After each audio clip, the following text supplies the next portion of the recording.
guys and girls, and welcome back to another episode of Planet Coaster 2 / Building the Testlands.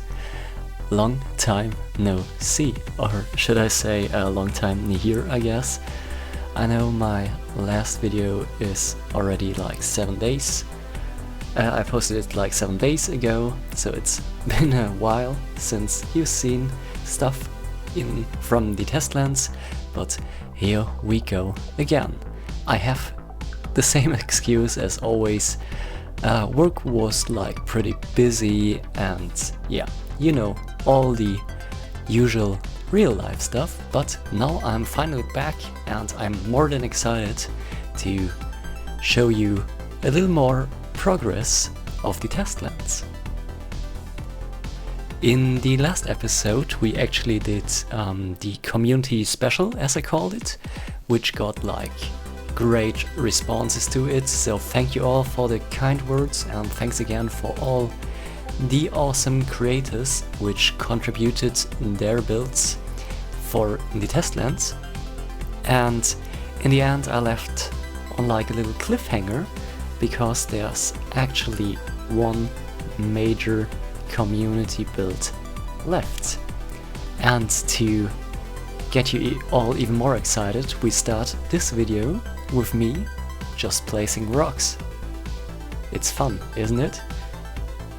My original idea was to integrate said community build just a tad bit more, so I started decorating a bit around it, which actually helped me decorate the coaster itself, the, what did I call it again? The Rusty's Scrapyard coaster, as far as I remember, right?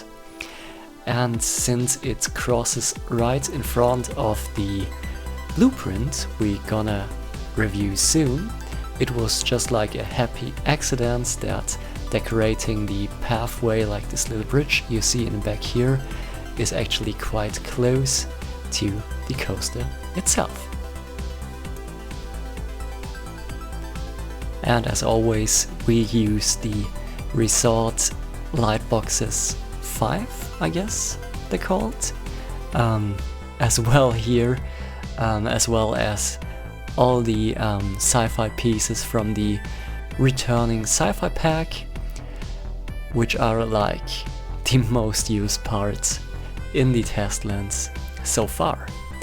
And of course we're gonna add some aquatic stuff as well, because I guess I'd say that in every episode, but the blend between sci-fi, western, aquatic is actually quite fitting for the look I'm going for. And you may have noticed I actually changed the time of day because the lighting looks a bit, not off, but different from the last videos. It was again just a happy accident. I guess I set it to 4 PM, so 1 hour later would be like sundown already. And I just liked the orange glow it gave, and it mixed perfectly with the golden amber colors and mainly bright brown tones I chose for this area. And yeah, now I look at my screen again and I changed back to 1 PM just to see the backside of this little tunnel, or a bridge. It's both at the same time, so it's a bridge for the guests and it's a tunnel for the coaster. Yeah, so it was a bit dark on the other side, so I had to change the light a bit more again. And the farther I built this creation, the more I noticed that I guess it's like the sorcery rock I always use, reminded me of a real life coaster a lot of you may or may not know, which is called Terran at Phantasialand, built by Intamin. I've actually ridden it only 1 time in my life so far, or maybe 2 times, but yeah, don't count me on that, so yeah, I've been on this coaster, and these rocks always remind me of it. So I'm trying to recreate the look and feel of Terran a bit in some parts of our coaster. A perfect example right here. You're just crossing like a huge wall of rocks where it almost feels like a near miss effect. And here I add a little, yeah, it's not a waterfall, but water features in a very healthy yellowish color. And speaking of realism, there's no water source up there, not at all, and it's a game in the end. So speaking to all of you, feel free to include unrealistic elements as you like. Not everything has to make sense. If you're building like a mainly realistic park, yeah, for sure you can do that as well. But on the same page I could say, hey, these are just custom water emitters that are just artificial, so that would be like a cheaty or a cheeky way, should I say, to talk about realism or building realistic. I mean, look at what we've done so far with not building realistic at all. So yeah, even doing a bit of natural work, a bit of foliage, a bit of rock work, the corals we all know and love by now, took me, I guess the recording was 45 minutes long, an hour long. So yeah, even stuff like that takes time, but I'm more than happy with the outcome, and this little nook isn't even finished.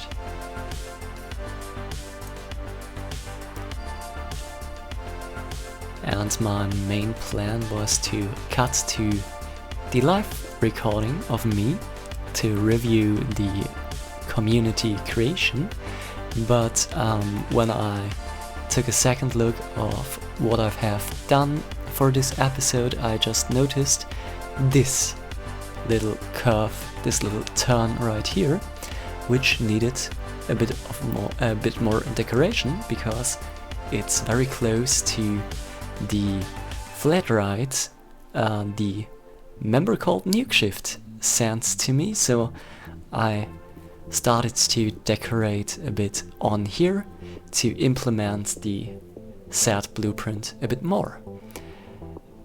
In real time I was scrolling through menus for like 5 minutes, I guess, because I tend to try to look at pieces not as they're like intended, if that makes sense.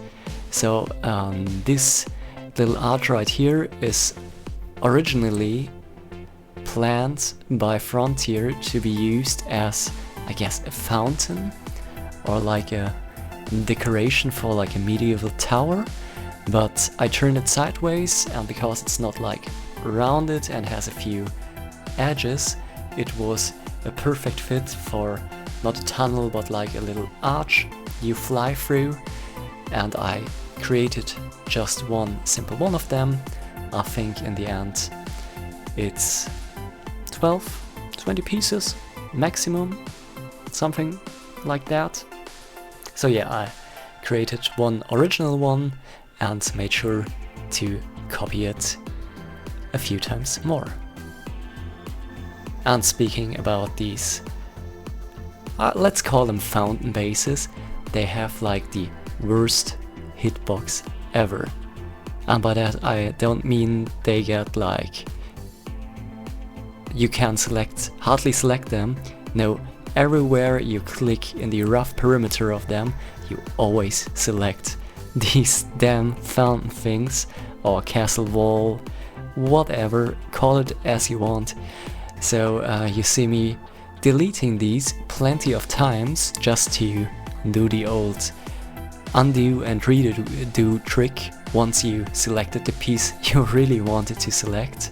So yeah, these pieces are a piece saver, but the hitboxes are out of this world.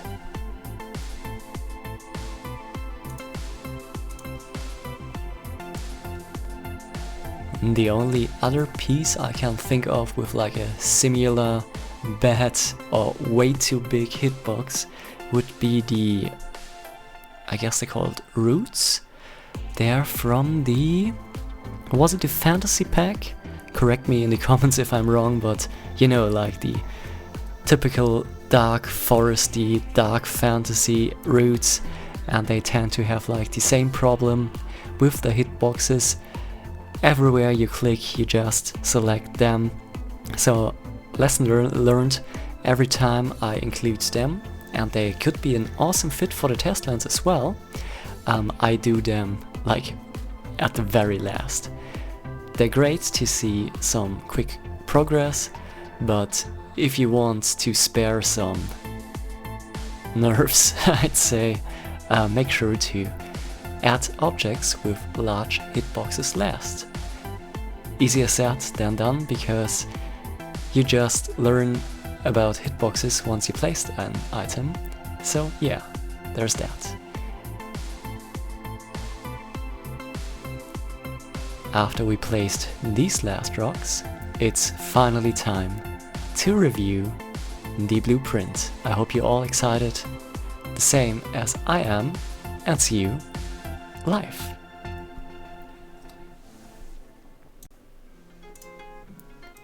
Welcome back everyone to me in a live recording like in the last episode, and I'm more than happy to review the blueprint we are all waiting for, which was created by the one and only NukeShift. So thanks in advance for that. I mean, even from a first glance, this is like incredible. I mean, it looks better than most of my builds.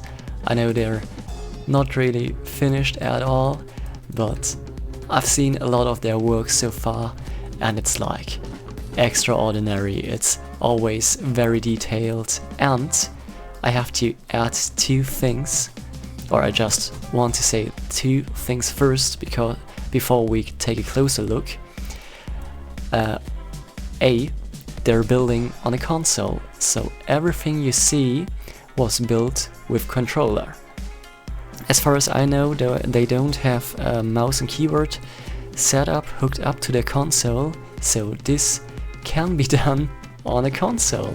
Yeah, why not? I mean, it's the same game. I know there are a few restrictions, like the famous or feared piece count limit you have on console, but yeah, extraordinary build. And B, yeah, they actually started to create content, Planet Coaster content, on YouTube as well, so I'm more than happy to link their channel down in the description below. So if you like builds from NukeShift, if you like their level of complexity and their skill, make sure to check them out, and if you do, make sure to say hi from me. So, without further ado, let's head into first person. Why not start here, where we just decorated the coaster track. Oh, that's a nice view from here. I tried to not obstruct the view of Nuke's build right here, so you can see it clearly from down there, so no rocks are in the way. So welcome to Salvaged Singularity. Oh, they even used like movers to give the sign a bit of a glitchy effect. Oh, very clever. So it's really 1, 2, 3, 4 signs copied and then recolored, and I think the only non-moving one are the black, and yeah, it's just the black part that's not moving. Everything else is in motion. So we enter here as the sign tells us. I love these little fences here. Oh wow. they perfectly nailed the building style. Oh, this is like a sewer pipe, but like for toxic fumes, I guess. I love that you choose like a greenish color for the outlet and then just regular white or grayish smoke there to create like the afterpath or aftermath of those fumes. So the grounds, yeah, it's very scorched earth right there. Okay. And of course, it's a spinning ride. I hate spinning rides. I get motion sick very easily, but yeah, if you get motion sick easily as well, make sure to look away. And I'm not sure if they have like timed sequences on here, so let me hop out and restart this ride. Perfect. And here we go, and I just shut up. For the moment at least.